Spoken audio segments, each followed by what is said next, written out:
authors. I'm Joanne Morrell, children's and young adult fiction writer and author of short non-fiction for authors. Thanks for joining me for the Hybrid Author podcast, sharing interviews from industry professionals to help you forge a career as a hybrid author, both independently and traditionally publishing your books. You can get the show notes for each episode and sign up for your free author pass over at the Hybrid Author website to discover your writing process, get tips on how to publish productively, and get comfortable promoting your books at www.hybridauthor.com.au. Let's crack on with the episode.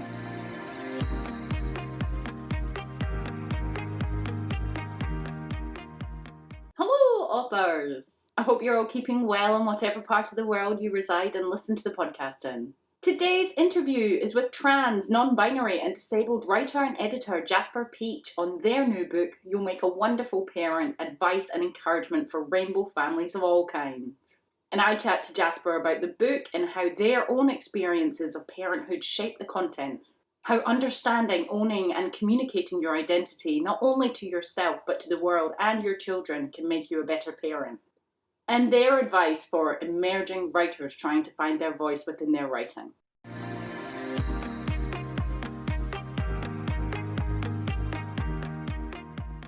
So in my author adventure this week, not a lot has been happening in the children's and non-fiction sphere.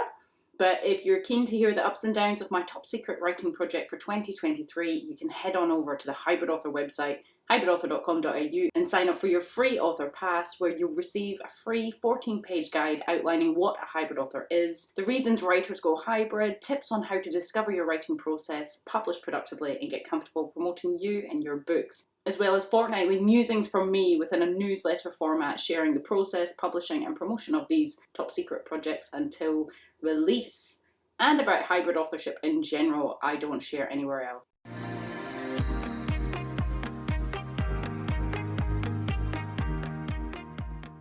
So this week's sponsor is Sanguine Press, my independent publishing imprint.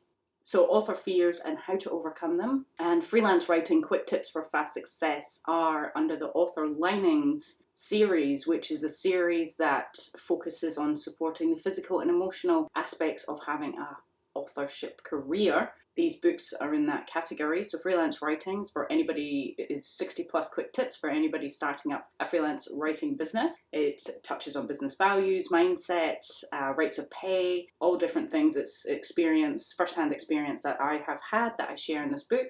And author fears and how to overcome them. It's also first-hand experience that I have had through the years, many, many years of writing and putting myself out there as an author and publishing. And the book touches upon confidence, self-doubt, genre and craft fears, things like physical fears as well, unsupported people, money, mental health, all sorts of things like that. So these books can be found and bought from me direct in digital formats, ebooks and audio, and that's over at the website hybridauthor.com.au/books.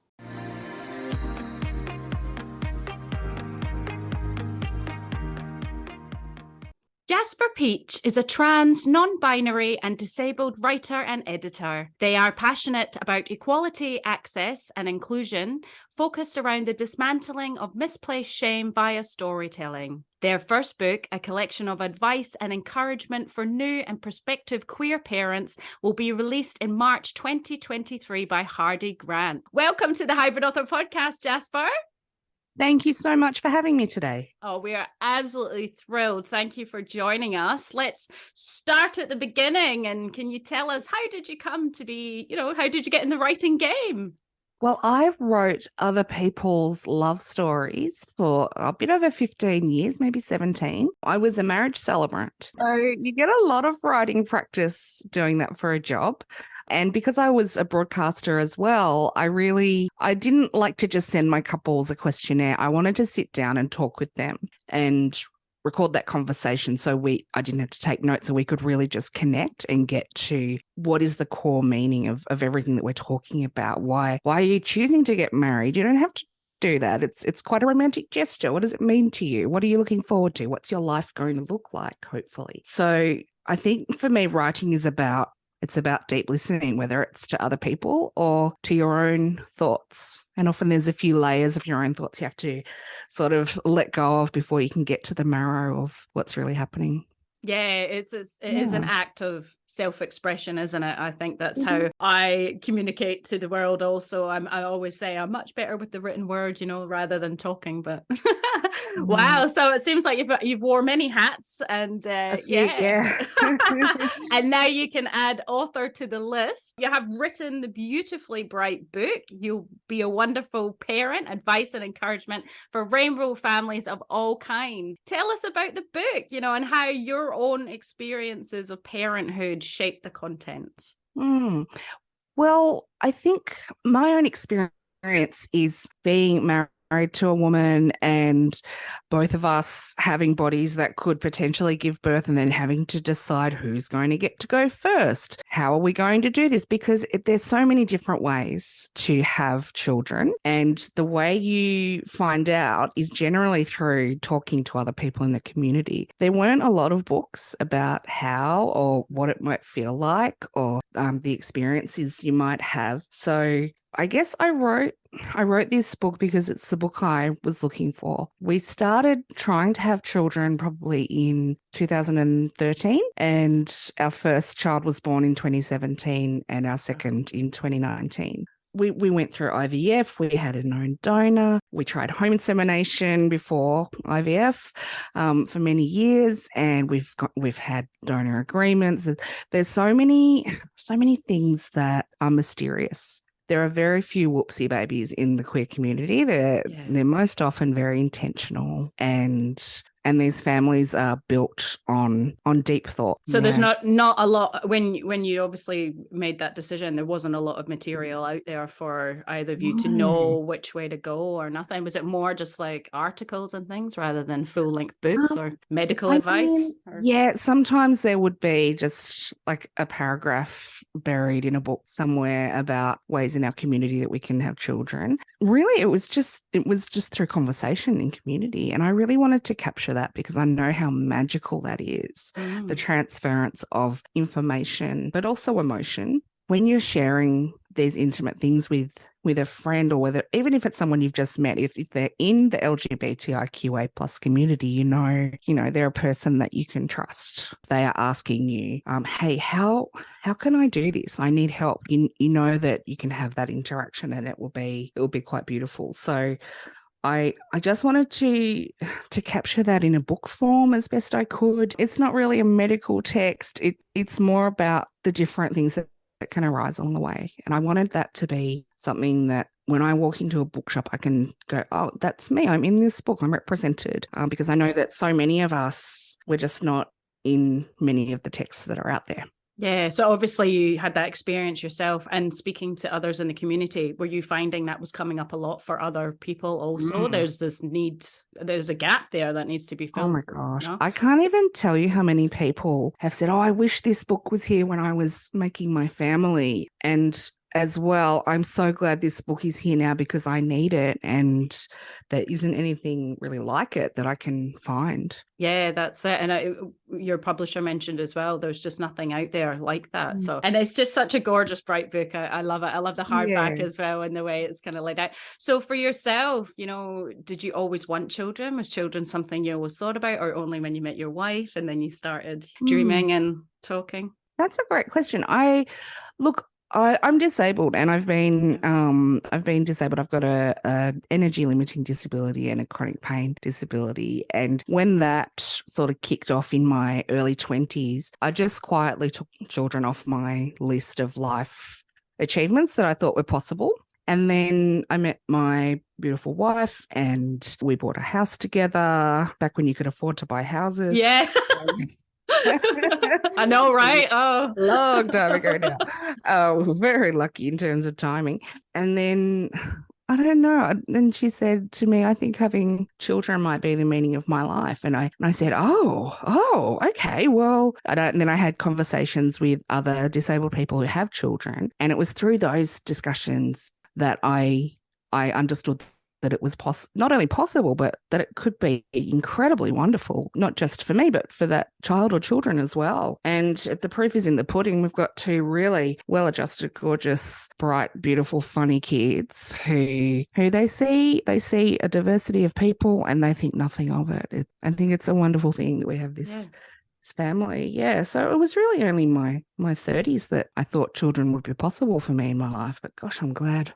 Yeah. I'm glad that that's been the case. Yeah. Oh no, that's amazing. I didn't actually think I would ever have kids as either. It wasn't something I Mm. thought about, but and my mum had me at 37, which was sort of older and crazy. But no, it sounds like, your kids, like you said, well-rounded, growing up in a wonderful world. One of the book's main themes is around identity, and not just identifying as a parent, but also as a member of the LGBTIQA plus community. How can, understanding, owning, and communicating your identity, not only to yourself, but to the world and your children, make you a better parent? Well, they're little teachers, aren't they? These kids, they trust you from the beginning. They know that when you hold them close to you, that no one else will love them like you do. And so it's an honor to have that love and that trust in return. So I wanted to make sure that I'm worthy of that.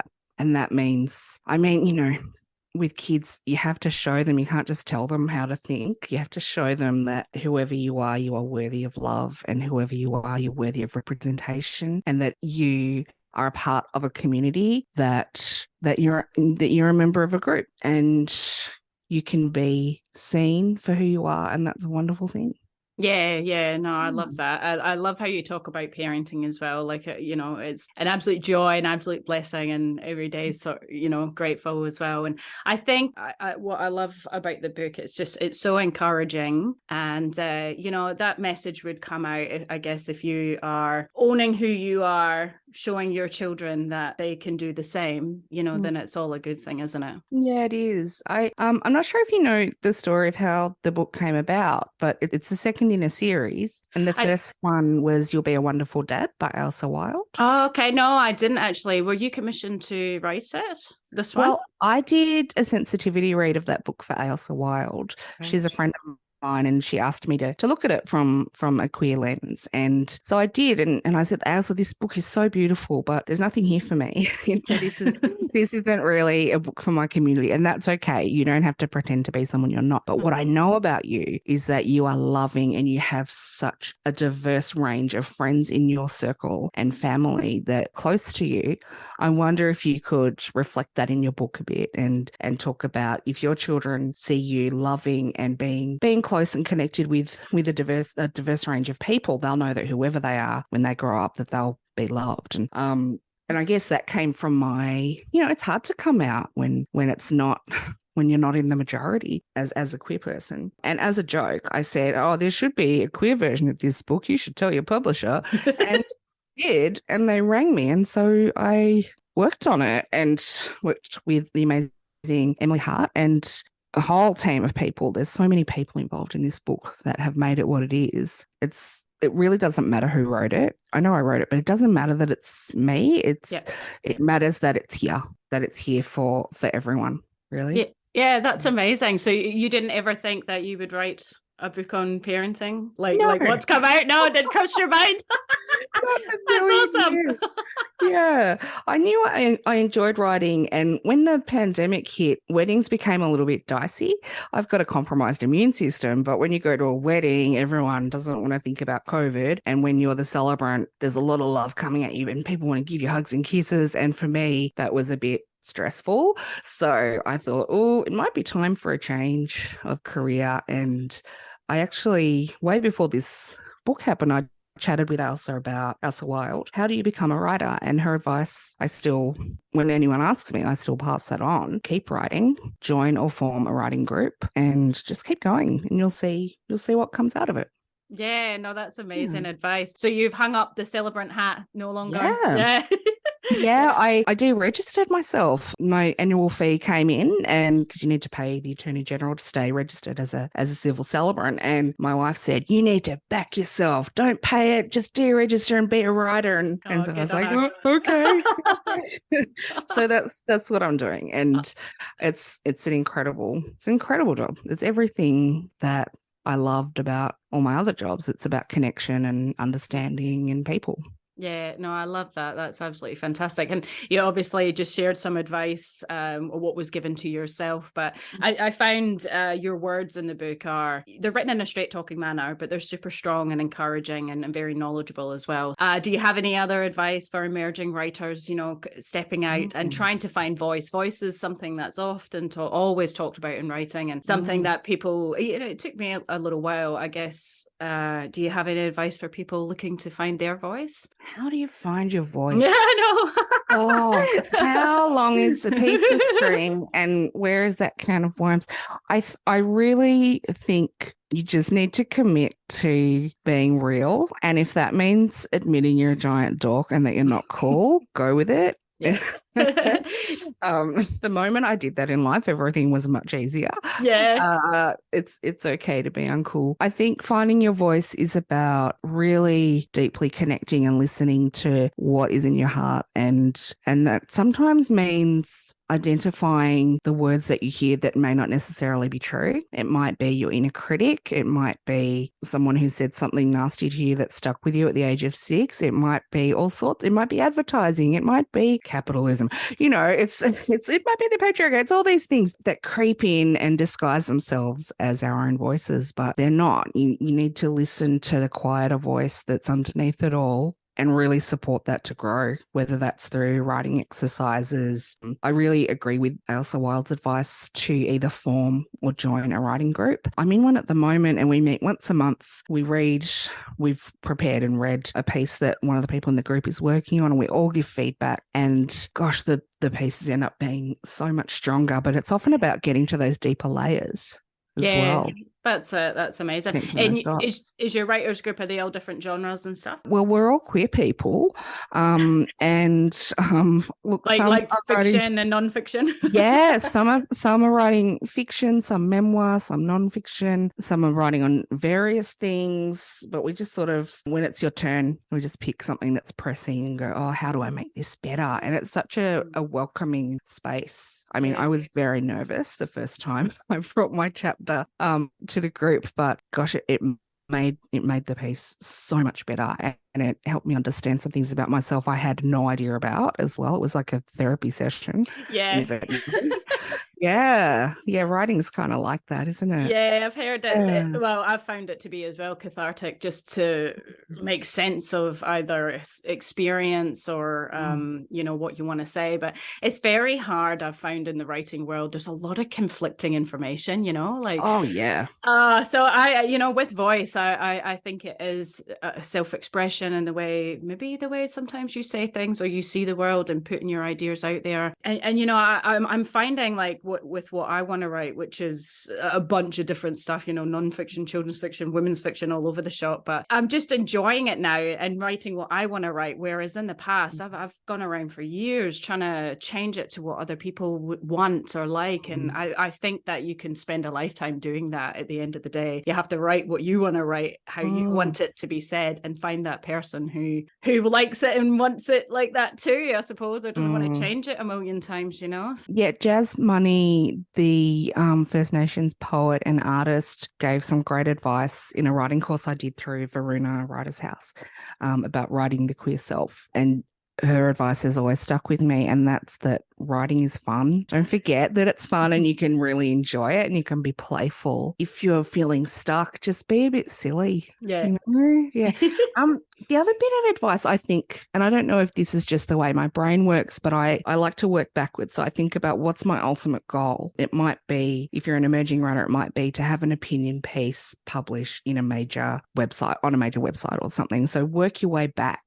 Say you need to come up with 10 steps to get to that. What would they be? It might be about connecting with other people. It might be about finessing your craft and doing some short courses or workshops. It might be about reading more. I mean, there's so many different angles that you can come at this from. I would say start with the easy ones to warm up and then really pick a hard one. Pick something that you're really scared to do and just do it. You'll be so proud of yourself when you've done it. Yeah, no, I love that. That's absolutely fantastic advice. Thank you. So with obviously the book is making its way out into the world, which is, congratulations. That's super exciting. Thank you. what can we expect from Jasper Peach in the future? Obviously, this book, it talks about thinking about obviously parenthood and then going on that journey and, sort of a little bit after. But will there be a sequel to this book about, now your kids are older and, yourself, more challenges arise as the kids go through different stages? And that's a good idea. I hadn't thought of that. I might need to write that on my whiteboard. I've got a little to-do list in my mind. I've got a shelf on my bookshelf that I'd love to see filled with. I'd like to do a children's book. I've written the first draft of a memoir it's currently just sort of marinating there until I can bear to look at it again. I'd love to edit, what are they called? An anthology of some topic. I think that would be really amazing to work with and support other writers. And also, look, I've got this little project that's bubbling away. I want a beautiful book of photography of non-binary fashion and interviews with each person and what that means to them. Oh, I love that. I do like that. Non-binary finery is the title because I love things that I love rhyme. that. Yeah, that's amazing. And there's nothing out there like that right now, I don't think.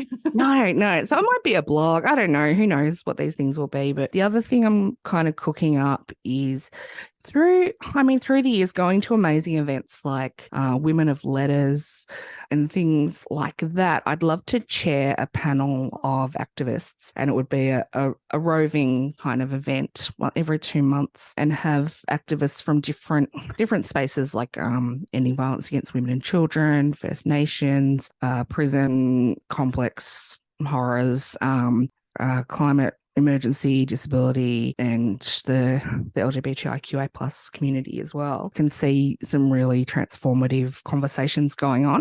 And also, I guess, framing what activism is. This book is a form of activism because the personal is political, and being visible when you're a minority in various margins, it's incredibly political. Like, I'm a little bit nervy about, when certain sort of people get their hands on this book and see that I'm actively saying it is a good thing to be a trans parent, that some people might have a problem with that. But, we have to do this. We can't just act like we need to be quiet, because if you don't, the thing for me is I never saw queer people growing up who had families. I didn't know it was possible. And it took me a really long time to get there. It might have been a much simpler thing if it was reflected in the mainstream media. Yeah, absolutely. No, well said. And I could understand your apprehension, I guess, like with backlash and stuff. But I think regardless of the content, I think that's just anytime you put yourself out there, it's going to come back. And you got to do it anyway, I suppose, for sure. What arose for me, I guess, that I didn't think of was queer people obviously going out and to have babies, and like you said, the medical stuff that you're probably given and the books that are out there, it is probably just men and women represented in there. And so that I just didn't even think of that made me sort of think of that experience going in there. And then it's such a it's such a life-changing thing anyway, and then to feel like you're maybe not being understood or heard or even met in that circumstance with backlash from the medical profession would be very hard as well. Look, there were a lot of things that happened, particularly with our eldest care through pregnancy and my wife's care through pregnancy and birth, and that Can you see this being a thing maybe in the future where there might be specific medical professionals that open practices and things for the speciality, or the thing about minority communities is we all talk. So when we told a friend of ours about our experience with the initial IVF clinic that we went to, how they kept losing our paperwork, they couldn't answer any questions that we had. Like, one of the things was we both needed to get blood tests to be approved to become parents. And I was just curious, and I said, my genetics aren't going into this child. Why do you need my blood tested? Like, I don't mind, but I'm just curious about why. And they couldn't answer the question. They were just like, it's just how it's done. There are a lot of very odd gatekeepy kind of things that are, you're just told that's just how it is. Don't ask questions. You're very lucky to be accessing this. Good. And yeah. Yeah, do you know that, police check are part of it as well? Yeah, it's really, really full on. And then a friend of ours said, oh, no, don't go through those guys. I've got a really great doctor who's a queer doctor, has 2 children herself, and has been where you are. So, and the moment we got in on her books, which was, I think, $100 more than the other system, everything was so smooth. And so she was really able to hold our story and not misplace crucial things or let us know, at the last minute that something major had to change. We all share the numbers of doctors who are good. That's good. And they're out there, they are out there. Yeah, that's it. Yeah, it's probably, you probably want to have that experience where you are being understood first from someone who firsthand gets it, I think. Yeah. Oh, yeah. We saw a doctor when, oh gosh, this was ages ago before pregnancy was occurring. And he just kept saying, who's your specialist? Who's your specialist that's given you permission to do this? Because we were just doing home insemination. And we kept saying, no, we're just doing it at home with how people do, which is with a syringe without the needle bit and with a specimen cup. And the person donates sperm and then they leave it at the door and then they leave you to it and you do whatever happens. And he could not get his head around it and kept asking the same question in 5 different ways. But who's your specialist? I don't understand. It's maybe in medicine, I'm not sure as well. It's been like maybe a grey area for a while that they need to review their processes and policies and procedures and really, this is where your book could make a change. There's a lot of othering that goes on in any kind of medical interaction for a queer person. It's risky. You don't know who you're going to walk in and see often. And, a lot of women who are in relationship with other women will be asked, but who's your husband? And then they have to, have that vulnerable moment of, well, do I disclose that I'm gay? How is it going to go down? Are they going to give me the same level of care if they know this about me? And that, like, even now in 2023, that's still a thing.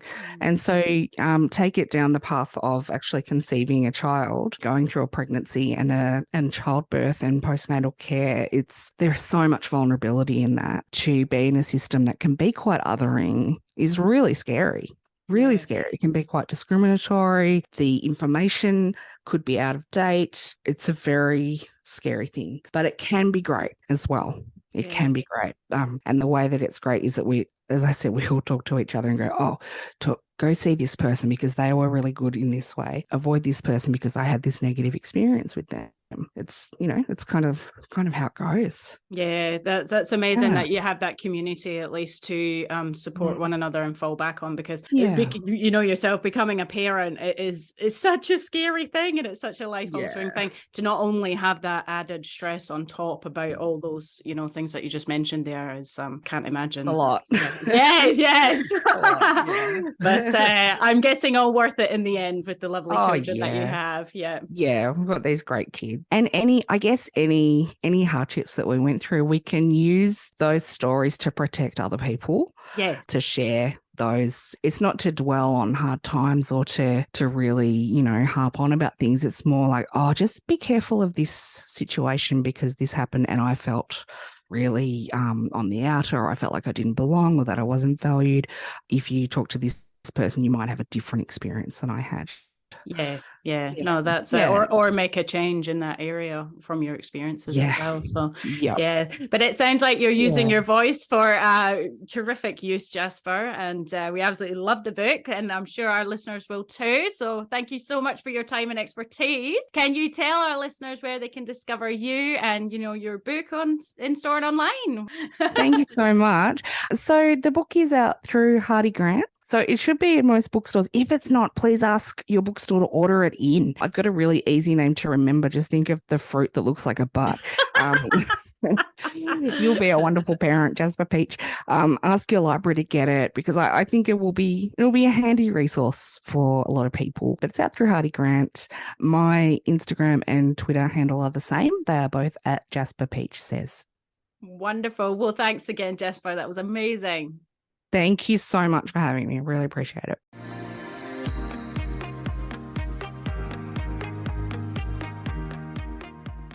Well, there you have it, folks. The gorgeous words from Jasper Peach. Their book is beautifully bright, hardback edition, which will make a great gift for any expectant or want-to-be rainbow families out there. Next week on the Hybrid Author Podcast, we keep the conversation going around Jasper's book with their Hardie Grant publisher, Emily Hart, chatting about the publishing process for You'll Make a Wonderful Parent, advice and encouragement for rainbow families of all kinds, as well as current gaps in the market. I wish you well in your author adventure this next week. That's it from me. Bye for now. That's the end for now, authors. I hope you're further forward in your author adventure after listening, and I hope you'll listen next time. Remember to head on over to the Hybrid Author website at www.hybridauthor.com.au to get your free author pass. It's bye for now.